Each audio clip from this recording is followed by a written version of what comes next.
ગાંધીનગરના દહેગામમાં સાંસદ હસમુખ પટેલની પશુપાલકો સાથે બેઠક દૂધના પોષણક્ષમ ભાવ મેળવવા અંગે પશુપાલક અગ્રણીઓ સાથે મંથન દહેગામ એપીએમસી ખાતે મહત્વના પ્રશ્નોના નિરાકરણ માટે બેઠક યોજી એમએલએ બલરાજસિંહ ચૌહાણ અને પૂર્વ ધારાસભ્ય કામિનીબા રાઠોડની પણ હાજરી જોવા મળી।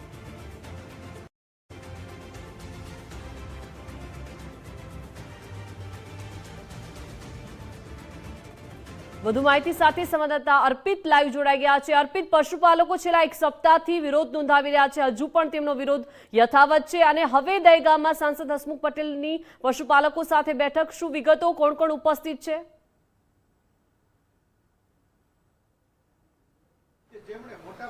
થોડા સમય પહેલા એટલે લગભગ 10 થી 15 મિનિટ જેટલો સમય થવા આવ્યો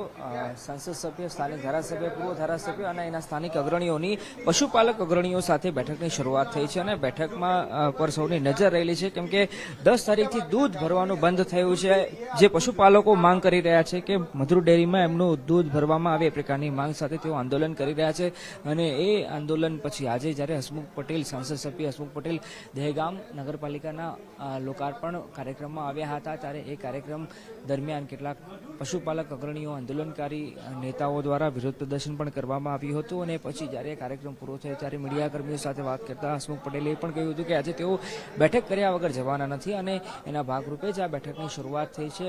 અને આપ જોઈ રહ્યા છો આજે એપીએમસી ખાતે હોલ આવેલો છે એ હોલમાં હાલ બેઠક ચાલી રહી છે। એ બેઠકમાં કયા પ્રકારનો નિર્ણય, કયા પ્રકારની ચર્ચા થાય છે એના પર સૌની નજર રહેલી છે પણ સંસદ સભ્ય, સ્થાનિક ધારાસભ્ય ઉપરાંત અહીંના સ્થાનિક અગ્રણીઓ, પક્ષના અગ્રણીઓ પણ આ બેઠકમાં હાજર છે અને પશુપાલક અગ્રણીઓ પણ જે હોદ્દેદારો છે, સંસદ સભ્ય, ધારાસભ્ય,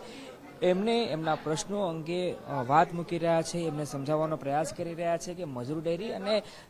જે ઉત્તમ ડેરી છે એના રાજકારણની વચ્ચે પશુપાલકો કયા પ્રકારે હેરાન પરેશાન થવાનો વારો આવે છે અને એને બેઠક પર બધાની નજર રહેલી છે। એપીએમસી ખાતેની વાત કરું તો તમે જોઈ રહ્યા છો જ્યાં મિટિંગ ચાલી રહી છે, બેઠક ચાલી રહી છે, એની બહાર જે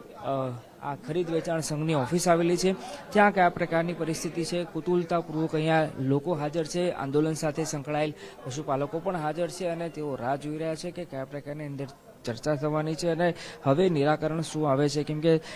સાંસદ હસમુખ પટેલે એ સ્પષ્ટ કહ્યું હતું કે એમને આ વિષય અંગે પહેલાથી ખબર છે કેમ કે તેઓ દિલ્હી હતા ત્યારે અહીંના સ્થાનિક ધારાસભ્ય બલરાજ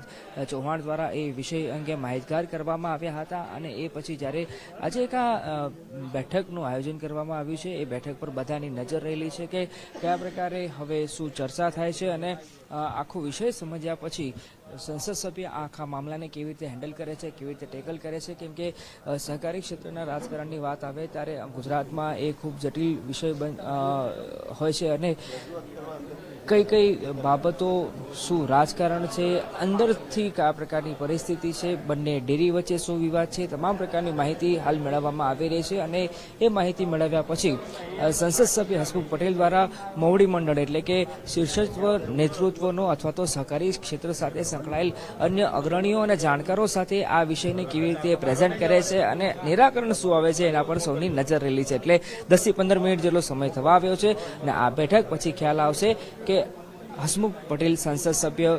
આ મુદ્દાને કેટલો સમજ્યા છે અને એ મુદ્દાને સમજ્યા પછી હવે તેઓની આગામી રણનીતિ અથવા તો આગામી એમનું સ્ટેન્ડ શું રહે છે એ બેઠક પછી પત્યા પછી જ ખ્યાલ આવશે। હાલ આ બેઠક પર સૌની નજર રહેલી છે અને શું ઉત્કંઠાપૂર્વક, કુતૂહલતાપૂર્વક આ બેઠકમાં શું ચર્ચા થઈ રહી છે અને ચર્ચા વિમર્શ થયા પછી શું નિરાકરણ આવે છે, શું નિષ્કર્ષ આવે છે એના પર સૌની નજર રહેલી છે અને બેઠક પૂરી થવાની લોકો રાહ જોઈ રહ્યા છે।